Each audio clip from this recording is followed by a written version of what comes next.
สบายดีสบายดีสวัสดีทุกคนตอนนี้ดีมกับยูทียังอยู่พลานี่นะพี่น้องเดี๋ยวสิยางส้มหมู่บ้านเลยกะไปเบิ่งโคกมือเนาะสมัย60 ปีขึ้นหลังโคกมือตำเขาพี่น้อง60 ปีขึ้นหลังเลยกะมีในมีอันหน่วยเดียวในหมู่บ้านเลยกะสิพาไปเบิ่งหน้าแสงเนาะนี่ยางอันนี้นะพี่น้องอันนี้นะโคกมืออันนี้นะโคกมือแท้ๆที่พ่อแม่เคยพาตำเขาปู่ย่าตายายเอาแก้วว่าอันนี้นะ60 ปีแล้วเนาะพี่น้องแต่60 ปีขึ้นหลังอันนี้แต่ว่าตอนนี้มันมีเขาไปอันนี้ได้สิชาติแต่รู้ไม่ชื่อตอนนี้มีเขาอันนี้นะคือสาให้หมอพี่น้องสาว่า10 สากเบิ้งคล้ายๆคือ นั่นเด็สากนี่ตั้มขาวโคกมือ ทางนี้นะสิเป็นใหญ่ๆเล็กน้อย อันนี้ก็โคกกันเด็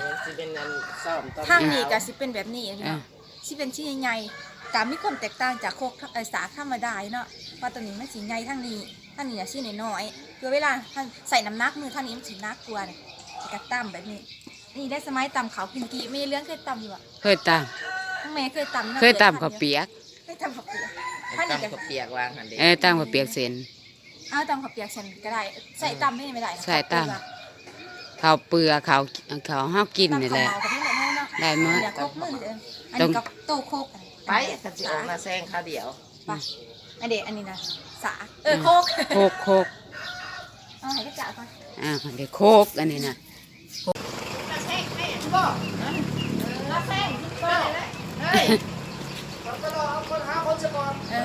ไปแหละแล้วสิมาเอาแล้วว่ะ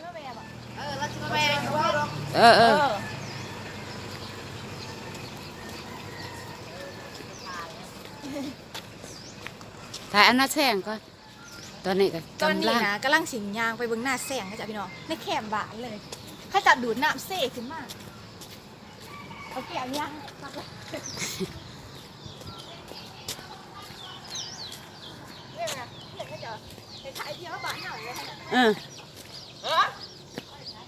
สิไปอัน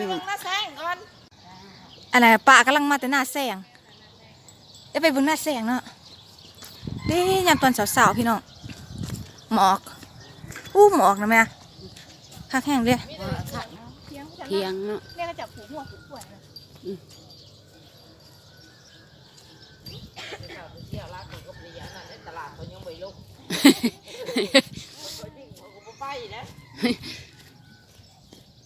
แล้วแต่คนอยากไปบ่คำห้าบ่อยากไปเพิ่นก็บ่บังคับเนาะโอ้เขาก็บังคับเลยเนาะบังคับเขาได้เขาก็ให้ได้ไปอยู่นี่เสียดายพี่น้องอันเจ้าหน่อยน่ะปะแกะแล้วสิไปด้านคันด้านม่วนบ่ปะแกะไปอันห้อยตีนพระบาทอยู่วัดอยู่ทั้งผู้พุ่นนะพี่น้องมีองค์มีแม่ค้าองค์หนึ่งเสียดายนะดีมบ่ได้เตรียมอีหยังมาเพราะว่าถ้าไปเนี่ยมันต้องได้นอนคืน2 คืนพี่น้องเพื่อสิลงมาเพื่อสิใส่บาตรทำบุญแล้วเนาะไว้ปีหน้าเนาะโอกาสหน้าได้สิมาใหม่พี่น้อง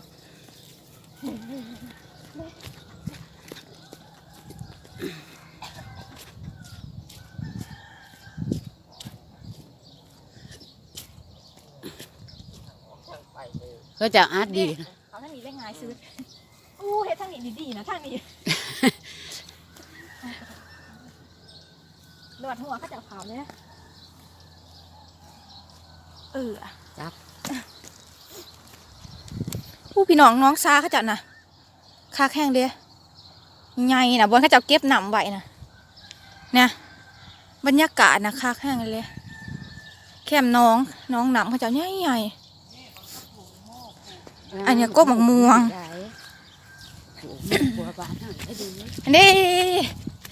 ดอกหมกม่วงนะกำลังเป็นดอกนะ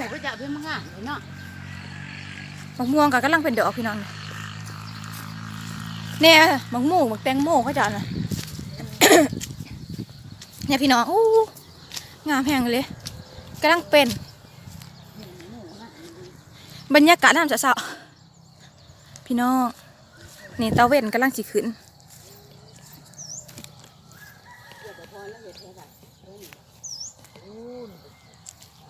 คาแข้งเลยพี่น้องอันเด้ต้นแตงโมกำลังเป็นดอกเนี่ยเขาจะปลูกหลายแห่งเลยได้ส่องเอ๋ยน้องสิบนย่างเหรอน้าพี่น้องตอนนี้ดีมกะออกมาอยู่ที่นี่เนาะสวนหมักมู่เลยกะ15มาเบิ่งหน้าแสงเนาะ ทงหน้าแสงเขาเจ้าไปดิมใส่เบิ้งเนาะพี่น้องบรรยากาศยามเช้าๆโคตรสดชื่นเลยพี่น้องแบบหายใจได้เต็มปอดนะบรรยากาศน้ำหมอกเนาะเบิ้งอายปากดิมสีหนาวๆได้พี่น้องอันนี้นะหน้าแสงเขาเจ้าห้ากระดำเนาะเขาเจ้าห้ากระดำปลามือนี่อันนี้เขาเจ้าห้ากระดำเลยหน้าแสงก็คือหน้าถ้าฟังไทยหน้าสิเอิญว่าหน้าปังนะพี่น้องบานดีมเอิญหน้าแสงคือเฮ็ดหน้าฤดูที่2เนาะอาศัยน้ำจากเซ่นี่เนาะเพราะว่า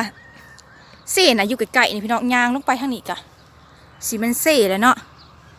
ยางไกลๆแล้วเขาจะสูบมากเนาะสูบมาใส่น้องเลยกะสิเอาไว้ในดีมสิให้เบิ่งตัวมันเคี้ยวแหละเนาะพี่น้องตัวที่เขาเคี้ยวแหละให้เสียเบิ่งนี่พี่น้องโอ้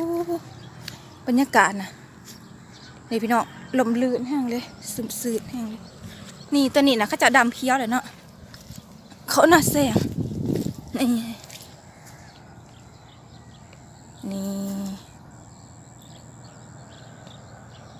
อันนี้ก็สิเป็นหน้าแสงนี่เนาะน้ำกันไล่ได้พี่น้องนี่ก้นเขานี่เนาะ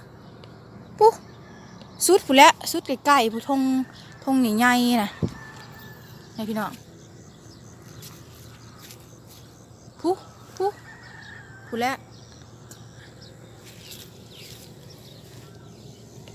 นี่เนาะ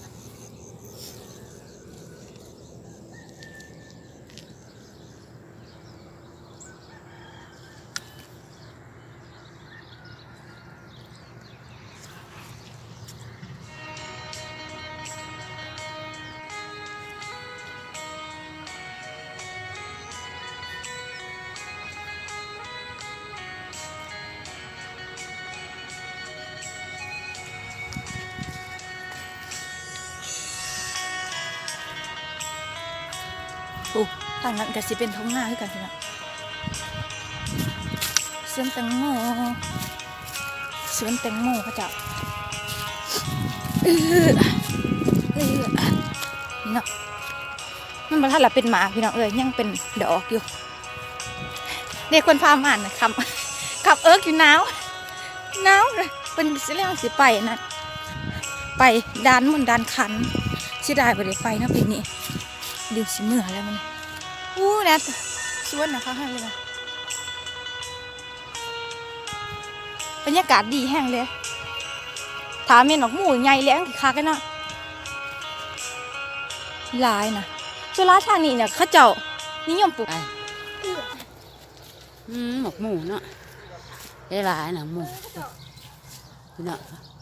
แม่อันนี้แรกคุณเขาเจ้าใส่นะอันแรกบ่ได้ใส่ปุ๋ยเนาะแล้วใส่ปุ๋ยอยู่อ่ะใส่ส่วนน้อยอันนี้พุ่นนะพี่น้องพุ่นนะพี่น้องพุ่นเสี่ยวผ่าจากขี้งัวขี้กล้วยเฮาพุ่นน่ะพุ่นใส่หมกหมู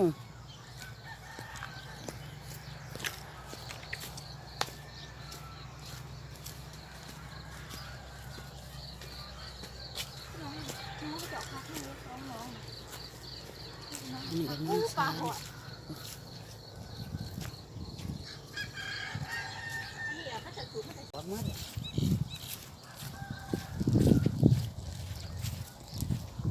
หมู่บ้านกับคล้ายๆกันแหละก็บ้านดีนะอยู่แข้งเดียวกันเนาะแข้งชนเขตแต่ว่าคนละเมืองอันนี้เมืองพระลานไส้ดินอยู่นครไกรสอนพรหมวิหาร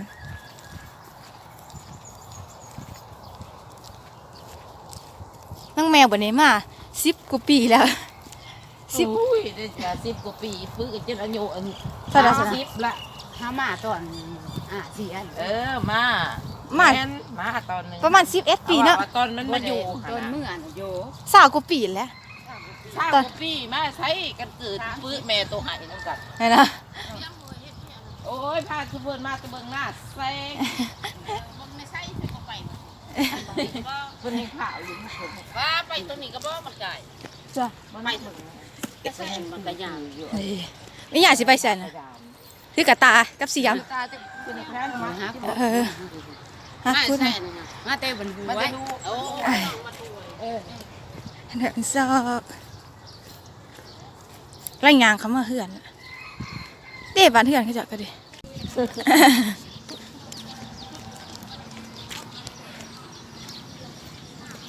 ูดูดูดูดูดูดูดูดู